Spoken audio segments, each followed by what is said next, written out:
Diyarbakır bir Ulu Cami nedeniyle 5. Harem-i Şerif olduğundan yana bu tür şeyler ve halkın Türkiye olsun ve Diyarbakır insanı olsun %99'u Müslüman olup ve inançlı kesimler olarak biz bu tür şeyler karşıyız yani.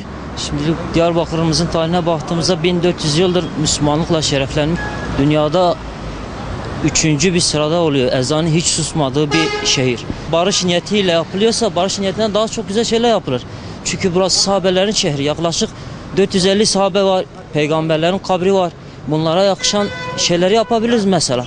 Mesela gençlerimize baktığımızda gençlerimiz asimile ediliyor.